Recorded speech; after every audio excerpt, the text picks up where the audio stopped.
doctor is the one who was picked to replace Martin King, but Jesse is the one he trained. If you had spent all this time on putting him in place, and you ain't got nobody else around Martin. Now, Andy was supposed to be shot with Martin, but Andy wasn't on the balcony. He was on the floor, so he didn't get it. Ralph was inside, so he didn't get it.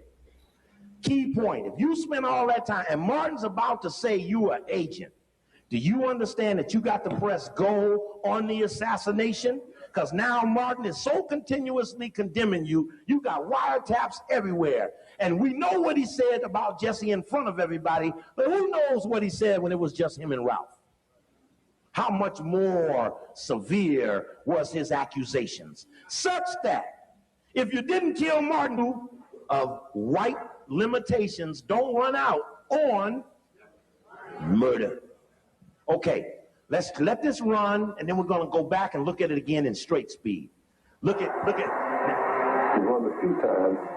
Right, look at Jesse. Martin still won't acknowledge him. Usually when he finished his speech, he was covered. Yes, go back. Now I ask you, when you look at it, is that Jesus or Judas? Jesus or Judas? He won a few times. Without saw him visibly shaking himself. Nobody would touch him. He was caught up in it. But Just let it run. Let it run. Now we're on the day of. Now Jesse done went and told them, look, you better move now. Reteaching not violence. I'm running out of time. This is the last song. They brought him on the balcony at 3:06. I said, oh. He was shot with a 30-06. He said, oh, no, I called the house and dinner is not until 6. So we are in no hurry. I said, oh, my goodness. But by doing that, it gave me the wonderful privilege of spending the last hour of his life in room 306. He and Ralph Abernathy and myself. Then he and I were on the balcony. Ralph was still inside. And he was greeting people he had not seen. I was in the parking lot, and we were suggesting that it was cool, and maybe he ought to go back and take a top coat with him, just in case. I heard him above me. It's my man, Hosea. And we had a limousine. I could touch the limousine, had been loaned to us by one of the local fuel homes. And I heard a voice, the guy who was driving the limousine. He said, Dr. King. Dr. King said, yes, so he said, although the car is on, it's chilly. I recommend you get your coat. And the last word he said this was, okay, Joe, get my coat. And I said, pow! Stop. Oh, stop. Go back. Key point. Let's go back. There's the maid right there we were looking for. There's the cart. Oh. Okay, let's freeze it at the highest point where Jesse's back is in the pit. Right there. Stop. There we go. There's Jesse Jackson. There's the maid. There's the cart. There's the white boy, Lau, Laue, head of the community strike, a member of the Community Relations Service of the Justice Department, which spies on racial tension. His boss was Roger Wilkins, the nephew of Roy Wilkins. There's Muriel McCullough, the FBI, CIA, Memphis Police Department informant, who now works for the CIA. There's Martin King laying there with the towel over his face. Brother, I appreciate this pointer. This really helped out a lot. There's Ralph. There's Andy. Now, why is Jesse running up this way when everybody else came up that stairway and went that way? Because he had to make sure that room 316 and 317 didn't have no remnant of invader running out of it. Remember, he had just, that could have been the invaders running down that ramp right there. And when those people start that phony pointing, maybe the invaders might have went, no, down there. You understand? Because the invaders had what? Okay. Now, there's the maid. There's the cart. You see that cart? There are the wheels. You understand? At 6 o'clock, you ain't changing no beds and no motel? Check. Okay, let's let it run. There's a good shot of McCullough. There's Martin with the towel over his face. There's Martin again. I looked up and didn't see him on the balcony, except that I saw his shoes sticking out the end of the balcony. all of the police, instead of going to where the shot came from, they were all coming to see what happened. So the picture on the balcony was us trying to say it came from over there. Stop. Stop. There we go. That's good.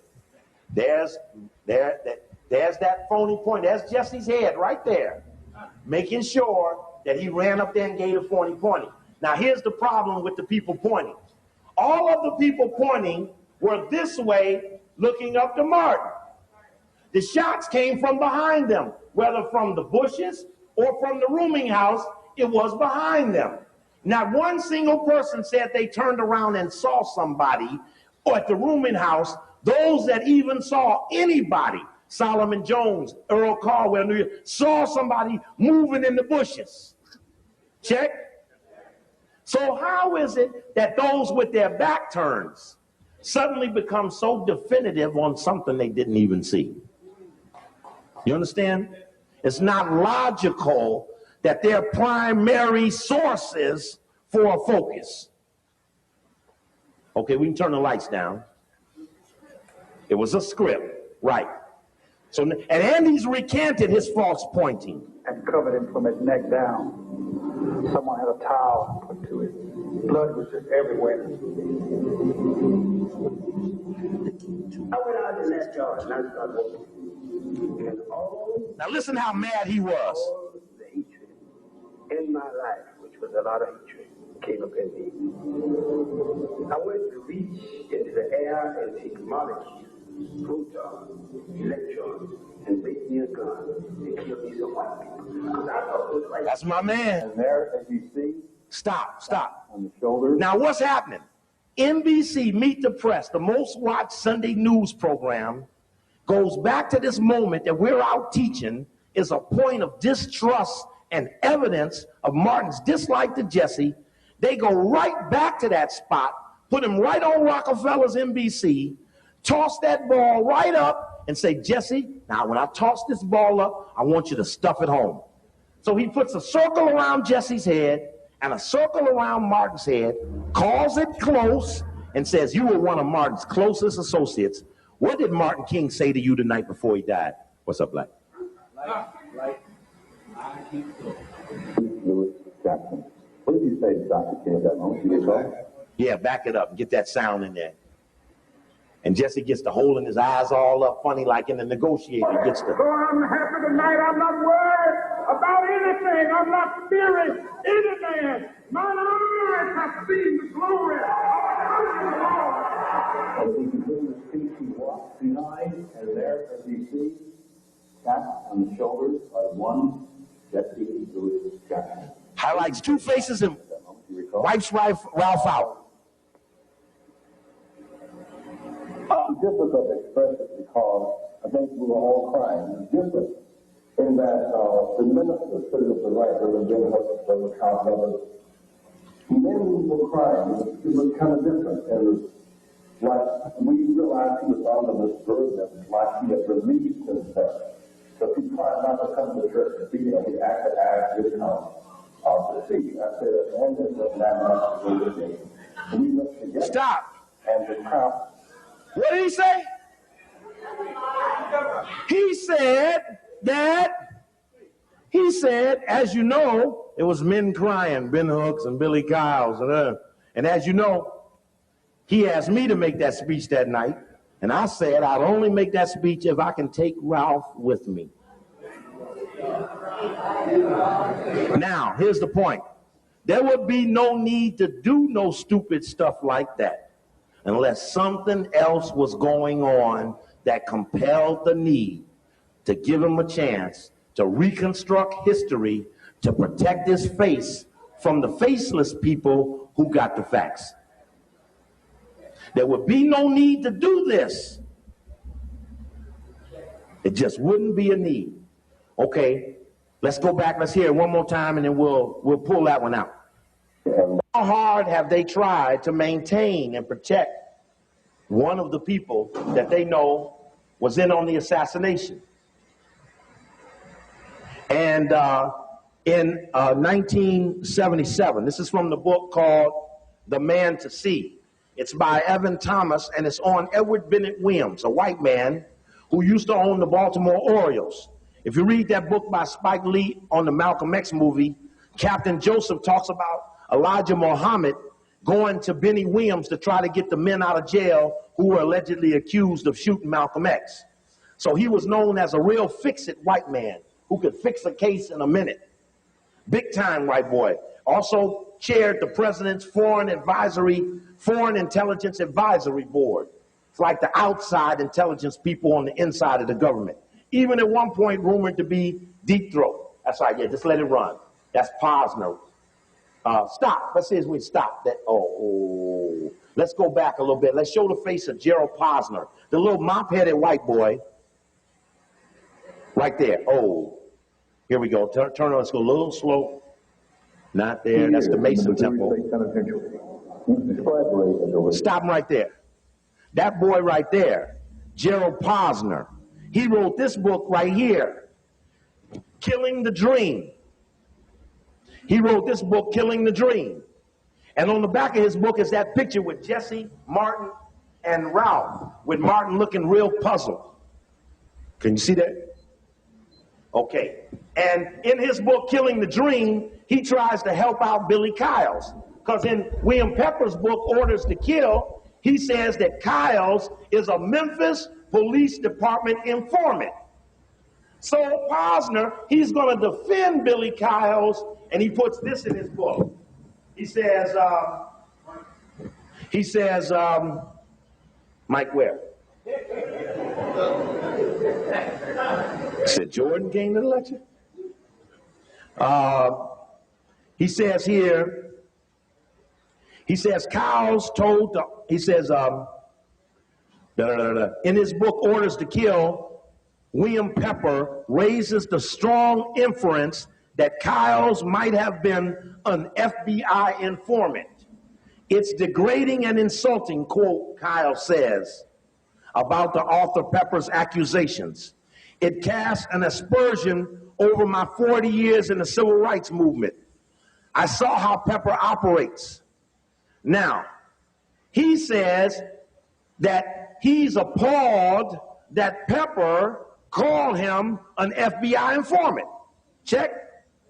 But what did I say Pepper called him? An FBI informant? No, I said that Pepper accused him in this book, Orders to Kill. See, you got to listen to them somatically. See, they're going to deny something, but they ain't going to deny what they were accused of. In Orders to Kill, this book, William Pepper says that Kyles, he talks to the police chief, Sam Evans, who was running things then. He said Kyles was one of my informants. Billy Kyles was an informant. Billy Kyles is the one that told the police that Martin King don't need no protection that day. Okay? Billy Kyles is the one that made sure Martin King had his tie on. It was the briefing at 4:30 after Ray was checking in at 4 o'clock that said that friendlies will not be wearing ties, coding the people who were on the government side in the assassination scenario would not be wearing a tie. One guy that night was in an argument with Martin King because he was just insisting that he was not going to wear a tie to go to dinner. Who was that? Jesse Jackson. So much so that the argument is what held Martin King on the balcony so the shooting could go down after Kyles stepped away so they could get a better shot. Check. But my point here is that Posner defends Kyles as not being an FBI informant. The only problem was he was accused of being a Memphis Police Department informant. I mean, to me and you, an informant is an informant.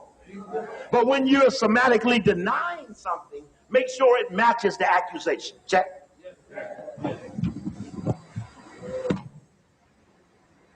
Let's see. There we go. Now, we just wanted to show Posner. Okay, you can let it fast forward. Okay, now, very important point. You can turn the lights up a second, because it'll take me a minute for that to get to the spot I need. In 1977, this is from that book, A Man to See, on Edward Bennett Williams. And this is Edward Bennett Williams says that Jesse Jackson came to see him because he thought he was in trouble with the U.S. government for misappropriating $1 million of the Push XL money. Page, for the record, page 464. When the establishment turned on Jackson, he came to Williams. In 1977, Senator Hubert Humphrey had seen a piece on 60 Minutes describing Jackson's attempts to motivate inner city youth to get an education. Humphrey urged HEW Secretary Joe Califano. Now that's important that he was head of HEW, now Department of Health and Human Services, because Joe Califano worked for the U.S. Army at the time Martin King was assassinated. So he was he was the legal advisor to the Secretary of the U.S. Army, and the Secretary of the U.S. Army was Cyrus Vance. His military attaché was Al Haig, and his legal counsel was Joe Califano. Not one single book on any King assassination or Kennedy assassination appropriately brings up the role of Vance, Haig, and Califano. So now Califano is on the inside, having been an assassin. Now he's going to help Jesse Jackson, having been an assassin. And Jesse Jackson goes to Califano and says, Jackson gratefully asked Califano for $25,000 grant. Califano told him he needed, quote, $1 million. Now, how many white people you ever met? You asked them for a quarter and they gave you $100. You ever met a white person do that? So it's strange. Jesse would walk into the government, ask for a $25,000 grant. Califano told him he needed $1 million and then proceeded to give the black leader $6 million. Of the $6 million, he misappropriated $1 million. Now the feds got him for misappropriation of funds. He's $1 million missing. Reagan becomes the president. Jesse gets scared. He asks Edward Bennett Williams to talk to Reagan to cut him a deal on the million. Edward Bennett Williams says, when the federal auditors asked to look at Jackson's books early in the Reagan administration, they found chaos. Jackson's organization, Push XL, see, you saw that other thing said Rainbow Coalition. When Push had to pay back the money, he left the leaned organization, L-I-E-N, lean, like lean on your debt. He left the organization that had a lien on it and went to Washington and set up another organization. When Push paid back the lien, he leaves Washington and sets up Push Rainbow Coalition. Check? Okay, because you got to watch him. He's a magician. But the white man is his Merlin. Jackson's organization, Push XL, was unable to account for $1 million of the money. The matter was referred to the Justice Department. Jackson came to Williams claiming that he was a victim of a vendetta by the Republicans. The case was dragging on, producing unflattering newspaper stories at a time when Jackson was trying to raise money for his 1988 presidential campaign. And Williams says that when he talked with the Reagan administration, he said quite the contrary. They were not only not trying to arrest Jackson, but had favorable viewpoints of him, so much so that they cut a deal to pay back $550,000 of the misappropriated money at $125,000 a year. And again, as I said earlier, that's when Jesse left Chicago, went to D.C. Just a case in point. The only point to that is no black man would ever be allowed to pay back a misappropriated grant when Abernathy's son just went down for $1,500. Now, I just want to keep that in line. Now, let's go back to something else very critical. Washington Post story. This story is dated July 12, 1999. And the story, which I've now collaborated from the declassified documents that I have, FBI examined private life of King's successor. It says that after King died, the FBI began to investigate Coretta Scott King, Ralph Abernathy, and Andy Young. They emphatically said, we cannot trust these three, and we must do everything we can. They dropped the investigation of Coretta. They then went on to do to Andy and to do to Ralph what they had done to Mark. That was on April 12th that they signed the memo. On April 12th, I'm going to show you Jesse Jackson announcing that every time there's a crucifixion, there's a resurrection. Saying that he is the resurrected man. Okay, what's that other tape you got there, Mr. Brown? Let's put this one in. Okay, let's put that one in and take it backwards a little bit. There's no other tape that back there that you have? And that one is still rolling. Okay. Now,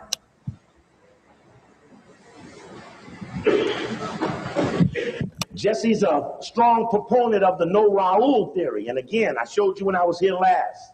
We were totally dependent on Dr. Yeah, turn the lights down. Now run it backwards. Run it backwards. That's Jackie saying that when the assassination went down, Jesse called her. And Jesse said, Jackie, Martin's dead. You're going to hear about it, but Martin's dead. And Jackie, she says, well, what are we going to do now, Jesse? She didn't say, how's Coretta? She didn't say, how's everybody else? She didn't say, is anybody hurt? She said, Jesse, what are we going to do now? Something you want to tell me? Okay, gotcha. Okay, and in this picture, now, yeah, this is Jesse announcing he's available for leadership. But just keep going back because I want to put this in context. Oh, there's the white man, Don Rose. He's very important because Don Rose, the white man, just stop it. Freeze. Oh, right there. Hold him up against the wall. Don Rose, great. His name, you all don't know him. I'm from Chicago. Don Rose is the white man that you see when you black to get the white media to report on you. You don't go call NBC, you don't call CBS, you call Don Rose, and he gets the media. When I was attacked and fired out of the mayor's office in Chicago, it was Don Rose who coordinated the white media's attack on me, which came May 1st, the Illuminati birthday, 1988. Don Rose is the man that Jesse Jackson left town to meet up, who put him on the Today Show the next morning after Martin was killed to start the discussion that Jesse is the heir apparent to Martin King. And you'll hear him say, I told Jesse, and we reinforced each other, that Jesse was the likely choice. Well, excuse me, Mr. White Man. Are you in the SCLC? And doesn't it seem odd, Mr. White Man, that outside of the FBI, you're the only other white man that feels it's your job to pick the black man to run the black organization? See, it takes a lot of arrogance for me to stand here and say who's going to be head of the next ADL. Lieutenants of Satan. That would be like, well, you ain't even in the group. You can't even vote them in. But everybody don't know Don Rose. He's another one of those white people of the Jewish religion that got their fingerprints on the King assassination. And you don't know him. There used to be something in Chicago called Triple C. And Don Rose was the front man behind Al Raby, who was one of Martin King's associates, one of Harold Washington's associates, who died writing the resolution for the Black Jewish Coalition condemning Steve Coakley on November 25th, 1989. Al Raby dies laying on the resolution condemning me. Whatever that was struck his ass dead with a heart attack at 155 pounds, 5'9". Okay. Now let's keep going backwards. Let's just keep going backwards because I'm going to show you Jesse in the courtyard. Now remember we saw the people falsely pointing. For the record, in this picture is the man Raul, who's picked out of a lineup by a white woman named Grable, and Raul is standing next to Lee Harvey Oswald, who's standing next to Clay Shaw. Point being that the people who killed in the Kennedy came around for the King. Okay? Same squad. Notice Jesse, does he have a tie on?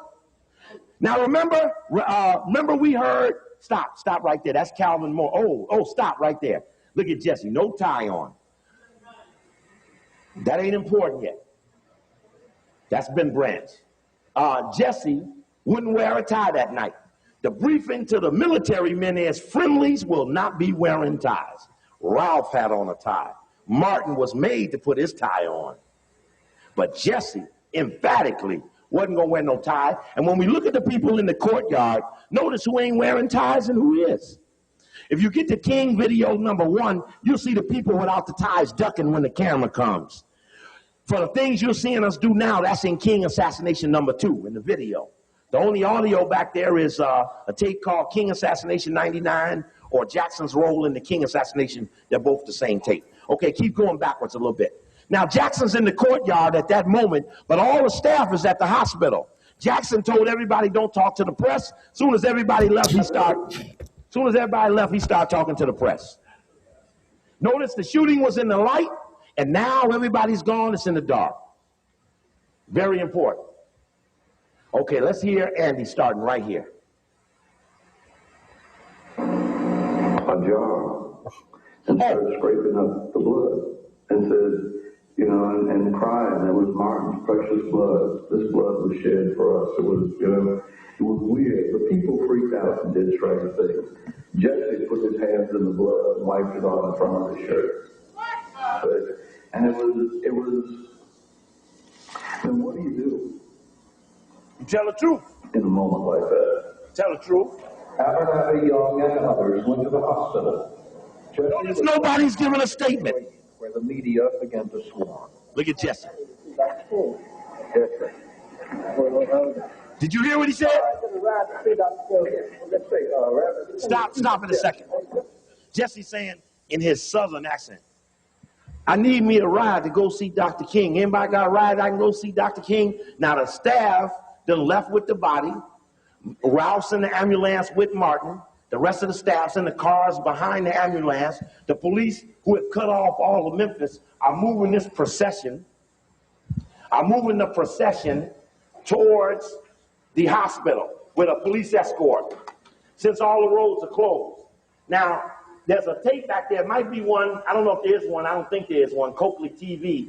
But I did a cable show in Chicago laying out the King assassination and Jesse's role. And I said this for the record before. Jesse saw the program.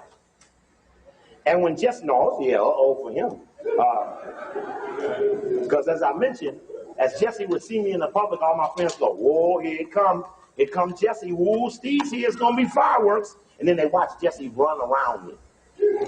And I'm saying, if I'm talking about him, just like if you was talking about me, I'll hunt your ass down. You would never see me run from somebody dogging me out. Especially if it's unrighteous.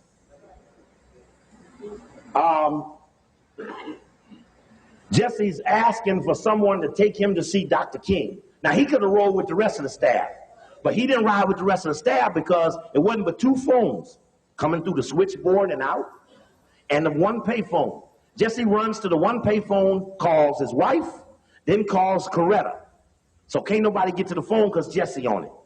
So the staff go, everybody says no talking to the press, they all leave.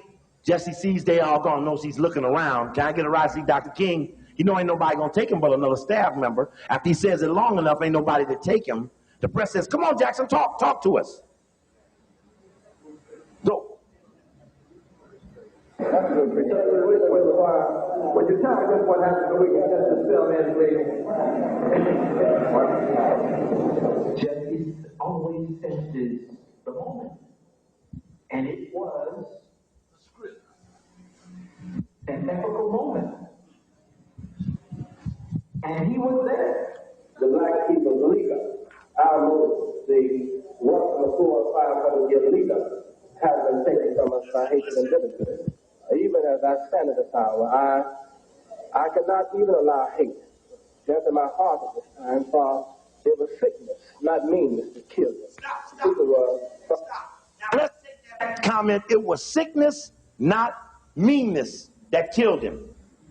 Versus Hosea saying, I was so mad I could take protons, neutrons, and kill me some white folk. But immediately, like Bevel, Jackson then forgave people he don't even know who they are. See, it's something you give an absolution and ain't even nobody in the confession box. You might as well forgive Casper the Ghost. But see, it's something you give an absolution and ain't even nobody in the confession box. You you might as well forgive Casper the ghost. But he's already forgiven. Don't worry. Don't mess with him, because it ain't nothing.